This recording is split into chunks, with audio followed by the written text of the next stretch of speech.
Bonjour à tous et à toutes, je suis Pierre Lamaron de l'UMR Agroécologie et je vais vous parler donc de quelques-uns des résultats obtenus dans le cadre du projet Duraland pour diagnostic territorial de l'impact de l'utilisation de produits phytosanitaires et de ses alternatives sur la qualité écologique des sols agricoles. Alors, Duraland, c'est un projet qui se positionne dans le contexte de la transition agroécologique, où on a un modèle agroécologique qui se met en place en repensant les leviers traditionnels, avec une augmentation notamment de la longueur et de la diversité des rotations culturales, avec un travail sur la réduction du travail du sol, un travail également au niveau des intrants, avec une augmentation de la part des intrants organiques et une diminution de la part des intrants minéraux. Et puis, pour le levier qui va nous intéresser, de protection des cultures par des apports de produits phytosanitaires. Donc, l'enjeu est de réduire l'utilisation de ces produits phytosanitaires.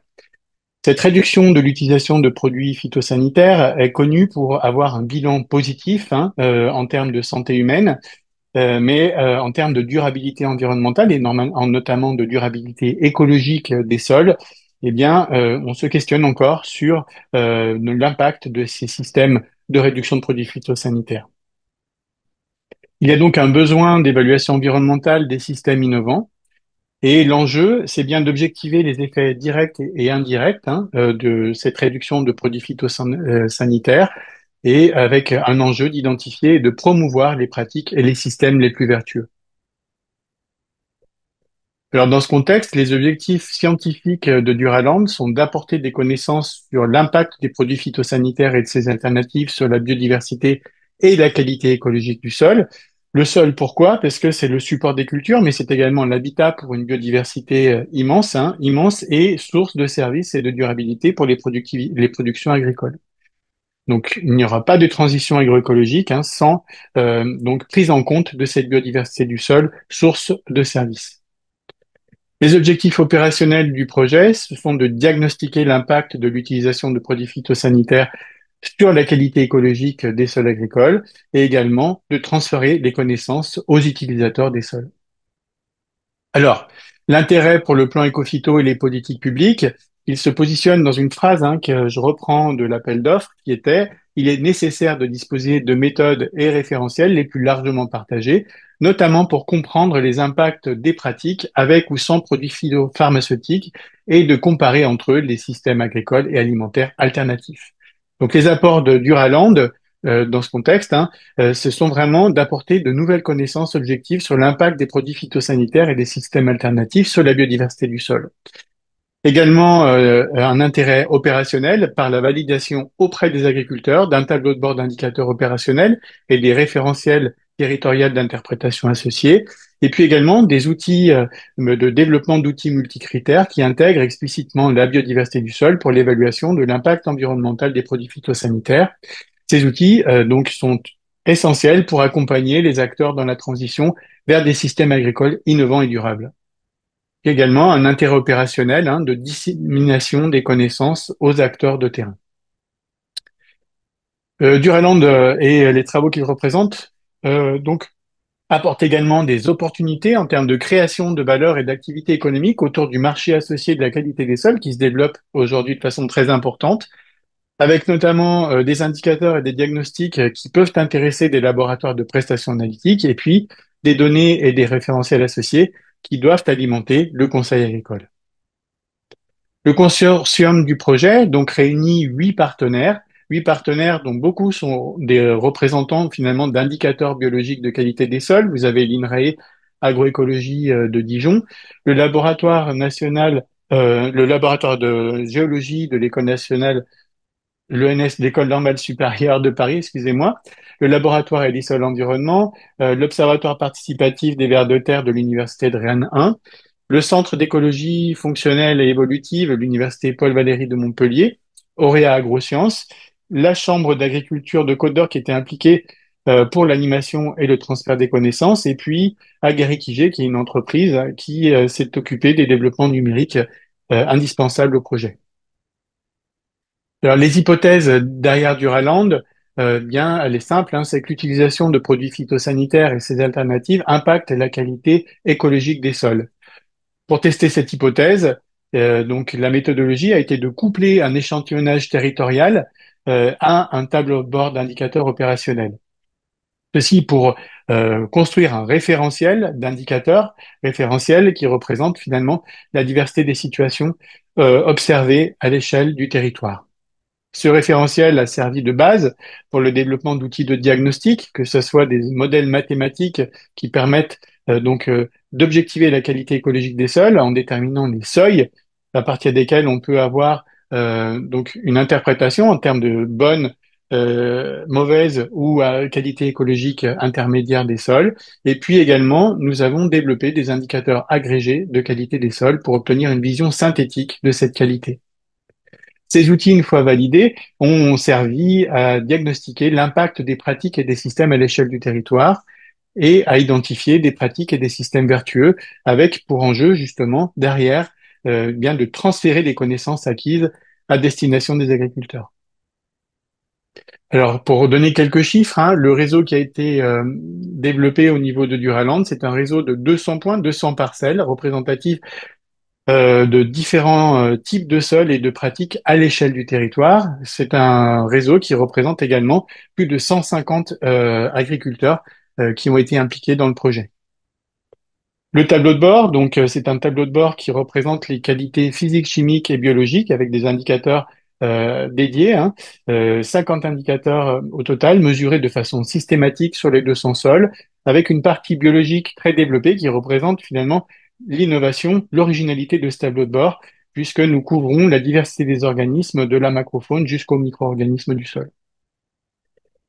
La méthodologie a consisté également en un développement d'outils numériques qui ont permis la collecte, la gestion des données, mais également le transfert des résultats, transfert qui a été opéré notamment dans le cadre d'une journée de restitution à destination des agriculteurs, journée de restitution qui a eu lieu en fin d'année dernière. Alors, par rapport à la méthodologie mise en place, nous avons eu à cœur de fournir finalement une interprétation synthétique des indicateurs par le déploiement d'une stratégie de développement d'indicateurs de synthèse. Donc, dans le cadre d'un groupe de travail pluridisciplinaire, nous avons réalisé un travail de scoring et d'agrégation, à la fois sur des critères mathématiques et également sur du dire d'experts pour produire à partir des 150 indicateurs élémentaires, trois indicateurs de synthèse qui vont vous être présentés plus tard. Donc, indicateur de patrimoine biodiversité, indicateur de fonctionnement biologique et indicateur de carbone organique du sol. Et puis, en termes de méthodologie, nous avons eu à cœur également d'avoir une approche qui permette d'avoir une vision de la diversité des systèmes de production à l'échelle du territoire, que ce soit en grande culture ou en viticulture. Et pour cela, nous avons effectué une analyse de la typologie des pratiques, typologie qui a été réalisée sur la base de l'analyse des réponses aux enquêtes qui avaient été fournies aux agriculteurs, enquêtes sur leurs pratiques sur leurs parcelles.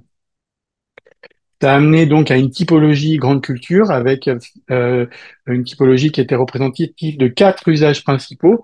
Des modes de production en agriculture biologique, des modes de production conventionnels avec un mode conventionnel non labour et deux autres modes conventionnels avec labour modéré et labour intensif.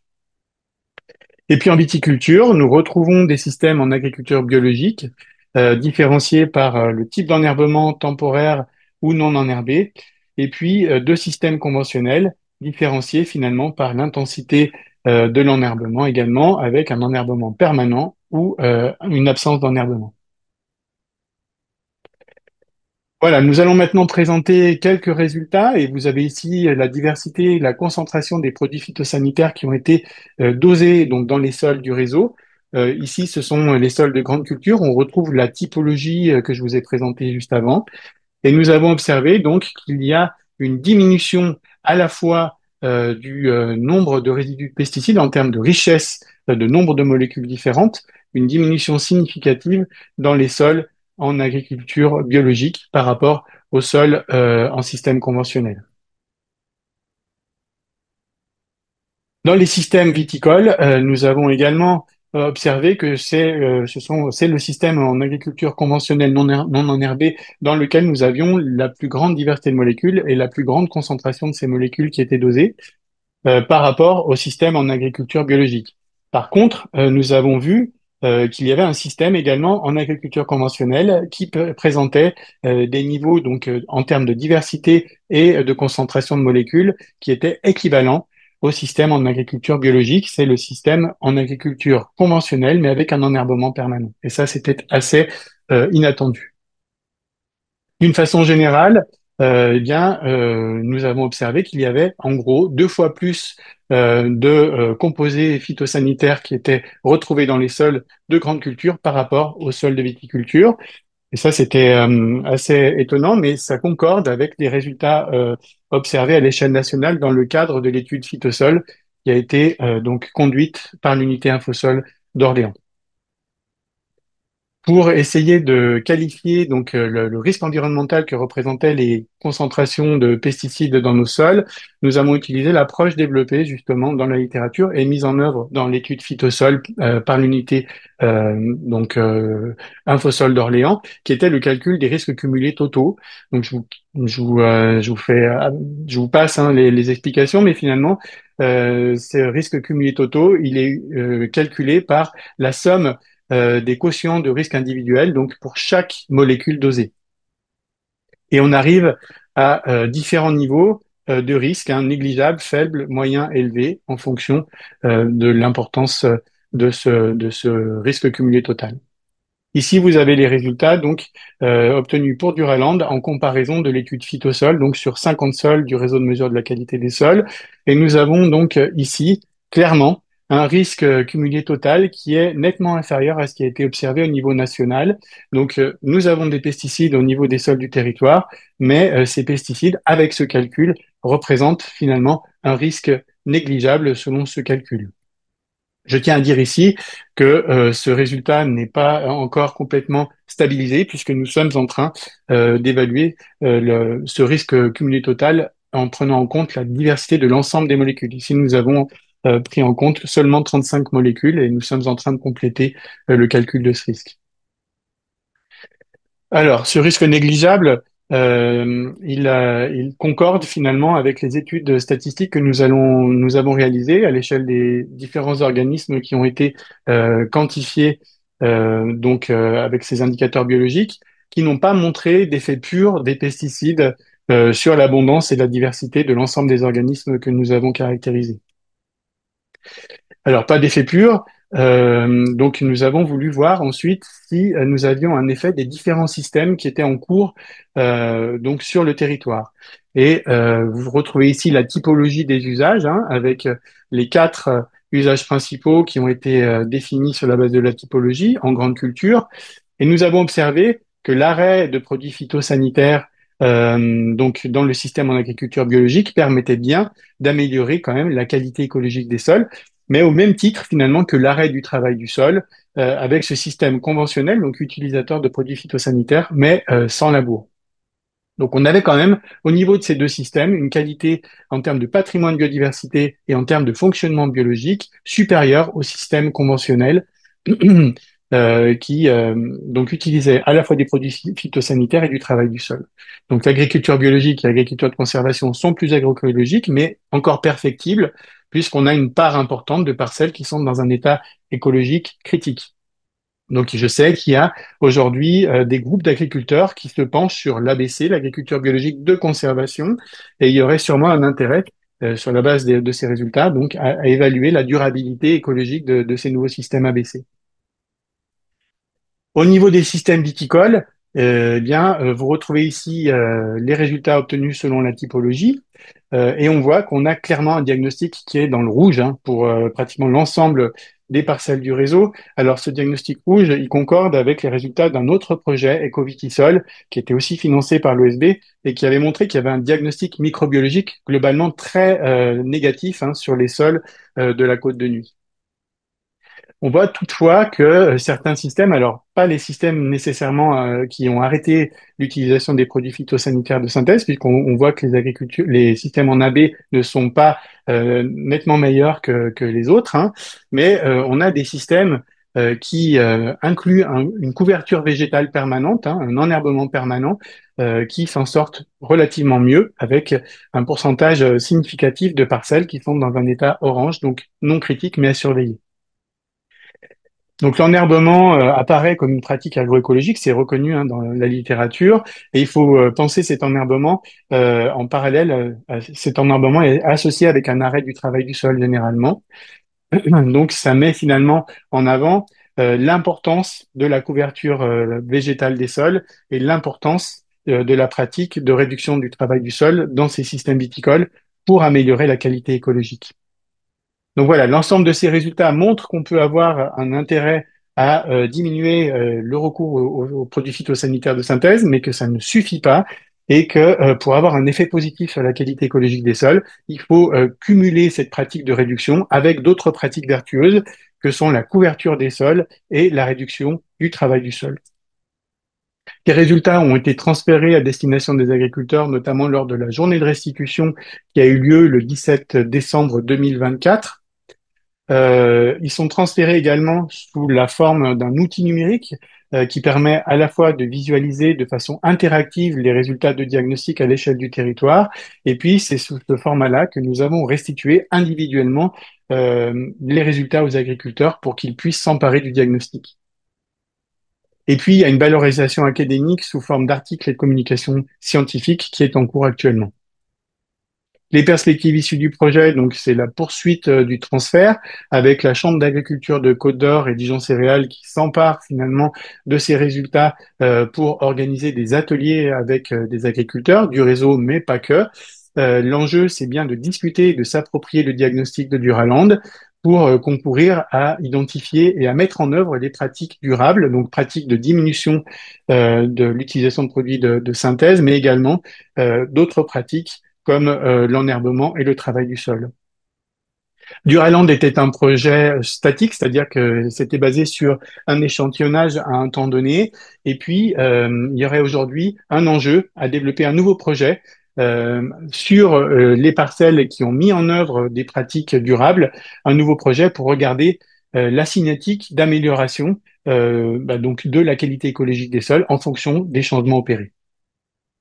Et je terminerai en disant que Duraland s'inscrit dans une dynamique territoriale qui est forte, puisqu'il est en interaction avec le projet Prodige, Alimentation durable 2030, un projet d'investissement d'avenir.